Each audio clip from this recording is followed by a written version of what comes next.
Let's see. My name's Al Tamper, UAC, Wasp Crew, fuck the rest, 7 Oddities Records. I rap, I write on shit, and when I feel like it, I might break dance. Hip-hop music-wise, I actually went away with it. It just didn't, there was too much conflict on who's doing what was quote-unquote correct. So actually at a younger age, I left things like rap alone. I didn't start rapping until like I was deep in my 20s already. Because in Chicago, everyone raps. I mean, fuck, I went out of town to LA and someone was like, "Where are you from?" "Chicago?" "Oh, he in the battle, he rap." Just because I was from Chicago. I still won $500. But with hip hop, with rap, I wasn't trying to be part of it.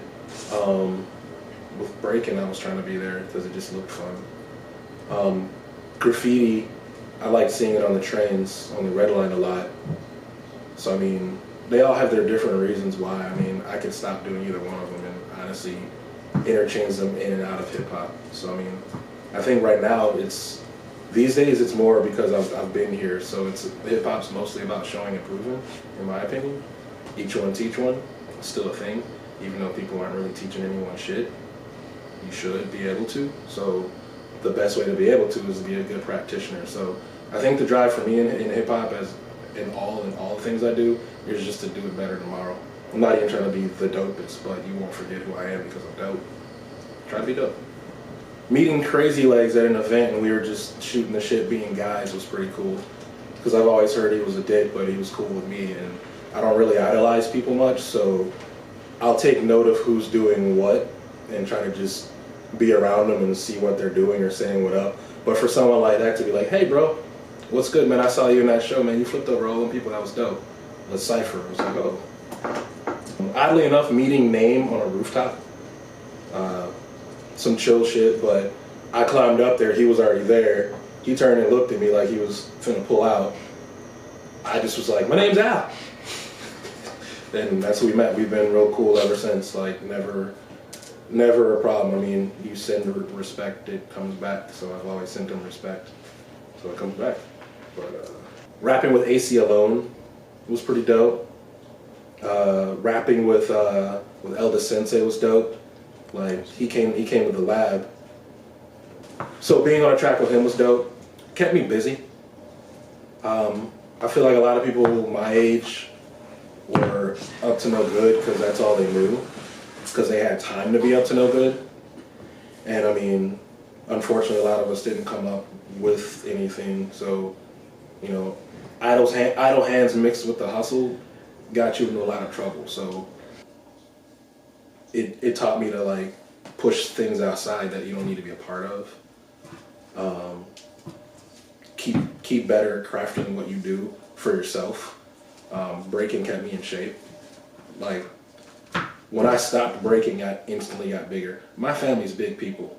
So like I'm expecting to be kind of a thick, dense motherfucker, but the breaking kept me in shape. The breaking kept me able to do the graffiti more. I like painting rooftops more.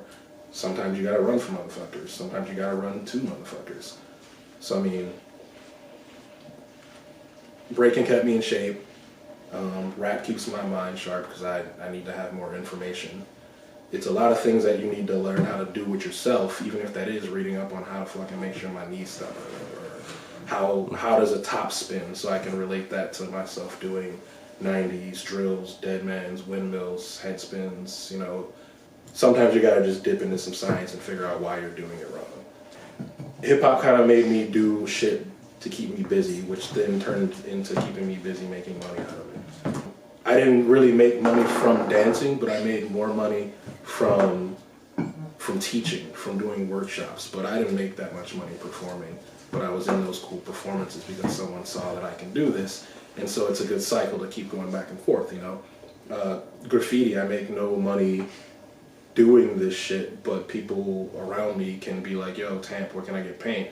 And I can point to fucking Catch Wreck and be like, "Go over to them first," you know. So I mean, it like comes back for me because when y'all do shit, then I get to reap the benefits from that. It might not be money, but at least I get to be there to enjoy the experience because I'm one of the first people that you'll invite. Hip hop in general teaches me to like kind of give back and be patient.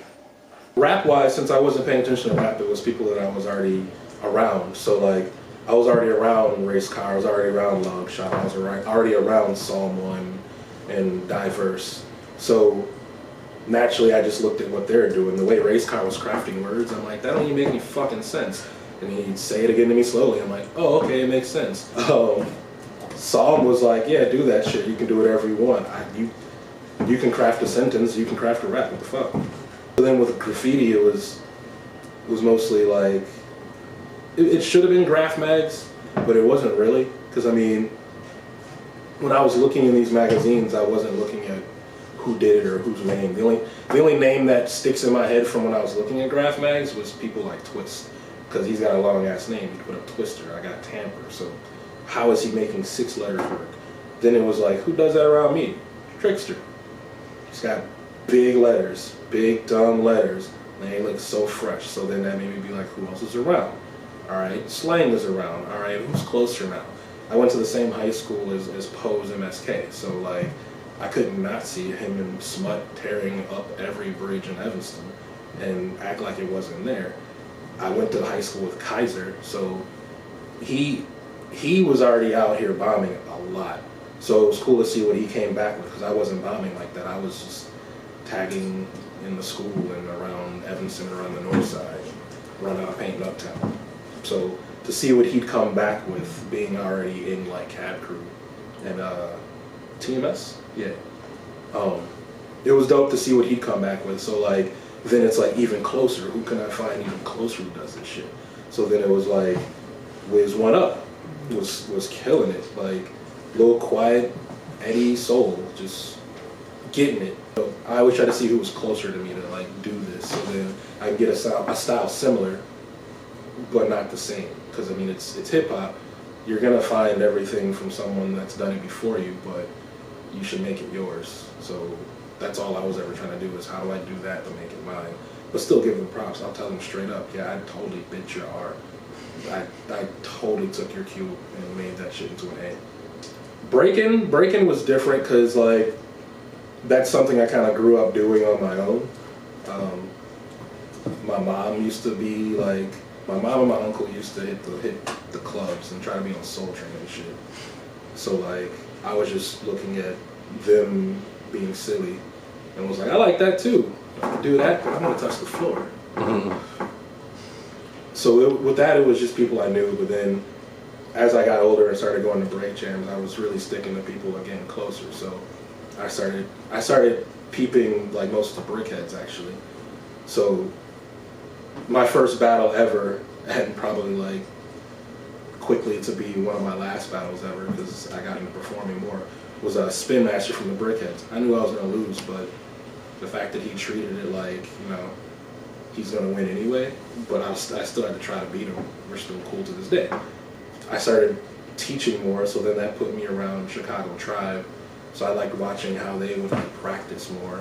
So then sometimes you meet someone from like phase 2 at their practices. So now I get to see how they break more with more of the like, dare I say it, they were it was breaking's more of a culture to phase 2 than a lot of other crews. Nothing negative towards any other crew, but they got people who will be like, you gotta know the fundamentals. Sit down and watch this video. Where some crews are like, yo, just watch me do it. It was cool to watch them like craft it and make it fun, but it felt earthy. So to be able to go to like, I don't watch football, but to be able to get invited to like someone's Super Bowl party and totally didn't watch the game, we were just breakdancing in the kitchen the whole time. That shit's dope. It's gonna sound corny, but I look up to like everyone in 7 Odds. All the motherfuckers are dope. Nobody really wants to battle them, even when they're joining battle leagues. Like, Clever was traveling doing battle shit, and they're like, I don't know, that shit was dope, but let's not put him in, it's too much. Doomsday was out here tearing up the grind time scene and shit like that, and he was always dope. I could go on about everyone else in there. I started rapping with Hobbs, so I mean, naturally I gravitate towards just trying to be better than him. I try to be better than all of them, actually. That's my whole goal. Like, it's probably why I'm in 7 Odds, because I was just trying to be better than the ones in Chicago that people thought was dope and the ones that people thought was scary. So like, shit, when they were doing the Out for Blood thing and everyone's like, yo, are they coming for me, Ted? You know, I'm like, I don't know, they could be coming for me, but be ready to rap back. What the fuck you mean, what am I gonna do? And that's the shit they like. So I mean, fast forward to now, I'm here. When it comes to breaking, I don't know, with breaking I don't really, since I'm not involved with it anymore, I kind of look at it as a spectator of like who's doing what and what's happening. But I will say it was really cool to be able to meet the Red Bull BC1 All-Stars and interview them for the fly paper and be like, damn, they're real ass people. Like, these superstars are like real ass people. Like Rocksright was calm as fuck, but like watching him break, I'm like, yo, where is this energy stored, you know? This dude would come out, he didn't look like your usual b-boy. I mean, his shoes matched the socks, matched the hat, matched the do-rag, matched the fucking Nike fit. A lot of b-boys are just like putting on their like cleanest gym clothes and being like, we're gonna come out here and catch wreck. But just watching him calmly do his styles that were like picturesque was something I looked up to. So when I was teaching, I tried to do that. I started branching out more on more of the European styles. Not all of them, because no disrespect, but it's kind of whack to me. There's a lot of people out there who are doing it big and doing it with like a lot of good color schemes and such, but it's okay. But there's people in like Chorizo Crew or DJ MC who's dope. There's the European one up be killing it. They all got hands. The Apes are dope. I like how they're crafting the letters different than we are. I like how that shit's starting to look more outer space. Hip hop unfortunately has this weird stigma of like if you do anything in it, you have to be kind of like it's all tough love. It doesn't have to be that way. It's tough already. So why make it fucking difficult to be around motherfuckers who are doing some tough shit? Make it love. Make it lovable. I mean, hell, rap right now, everyone thinks that you gotta be a gangbanger and it's supposed to just make you money. Rap don't make you money. It's the shit around rap that makes you money. So I guess in a sense you gotta make people love doing this. I don't really know how to do that because I'm not a good salesperson like that. But what I can do is when I'm doing it, make it look like I'm enjoying it. You've seen me at Walls. I'm having a good time. Like I'm doing it clean too. Like I'm not smoking, I'm not drinking, and that's mostly because that's how my mind works. Some people need to be fucking up in the clouds to make some crazy shit. Some of us need to not, because I'll nitpick the fuck out of whatever I'm painting. So I mean, there needs to be more love for the crafts that we do being shown.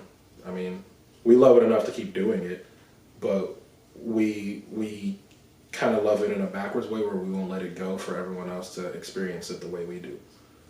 A lot of people think a lot of graffiti writers are just drunks and fucking stoners, which unfortunately, because of when graffiti came up in Chicago, we had crack and heroin kicking off. So unfortunately, there are a lot of people who are addicts and they have issues loving themselves the way we love them. Actually, I got that from Chia. But when people stop showing that there's some love in it, then nobody wants to do that lovely thing. Even the destructive motherfuckers, they still do it for the love of being destructive. And they're even down to show you how to be destructive. We're in a time right now where nobody wants to talk about what they're doing because it's like, I don't want to drop jewels. No, drop them fucking jewels.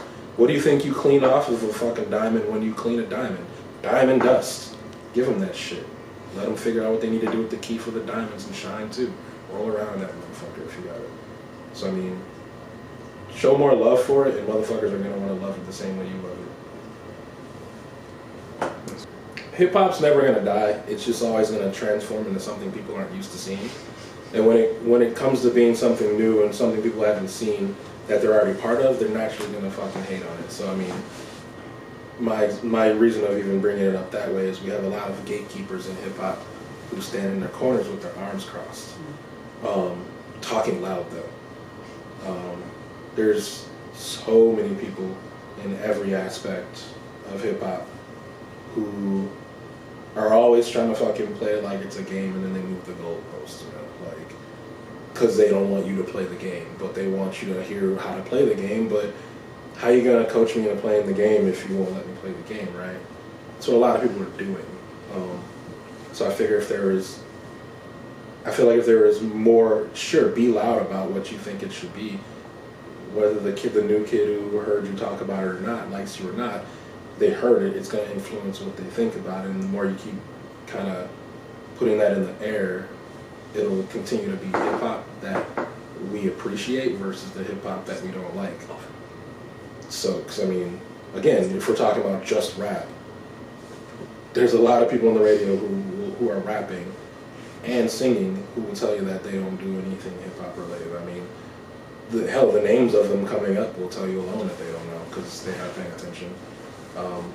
Which moves on to like things like graffiti and graffiti and hip-hop. Graffiti in general, by definition, is just destruction. The art part of it is making it look good, which kind of means you probably should respect the practitioners before you. But since they don't respect the practitioners before them and they're just doing it to be destructive, it goes back to that love thing. So if people love it a lot, you should be able to tell everyone in the new what they're doing and doing right. On top of that, no one wants to take constructive criticism.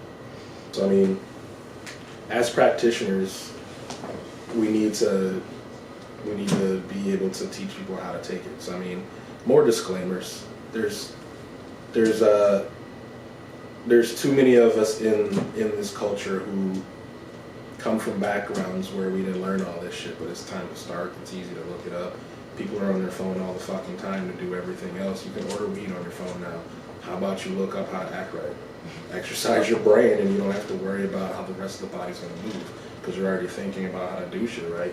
Even if you're fucking pushing your way through a fucked up conspiracy theory to find out that you were wrong about it or right about it, you're still learning about what you need to do for you, and that makes you a better you for everyone around you. So, be constructive. A guy named John Schmitz who does Dance Chicago, I don't know if he still does it, little white dude with big ass hair, big white hair. He once told me, he was like, someone somewhere wants to be a miniature Al Tamper. And it doesn't matter what it is or what you think it is, they want to do it. I told him he was full of shit. And he was like, no, just hear me out. You do cool things. So when you do that cool things in front of a malleable mind, they're going to want to do that shit. With work-wise, it's physically, the fact that I'm okay with these weathers. I mean, when you're out bombing, it has to happen. I mean, if it starts raining, you better finish. If you are in trouble, you have to know how to get away. Like, I personally loved watching cops running around rooftops. They thought they caught me. I climbed down, give them chase, and go right the fuck back on top of that shit and dangle my feet off the top and watch the motherfuckers run in circles. Look where you just started, stupid. So it makes me simplify hard situations to make it work smarter. I make beats now, and I was a drum and bass DJ, so I can hear things in music that most people in hip-hop weren't even listening to. You know how cool it is to fucking make a beat and someone like Dream Tech or like someone like Mr. Echoes from the Opus will be like, that shit was dope! Or, yo, that shit is dope as fuck. I'd never rap over it or make that fucking beat, but that shit was cold. That's fucking great, because I'm hearing different shit that they're hearing, but they're not hearing it how I'm hearing it. The agility from breaking has kept me like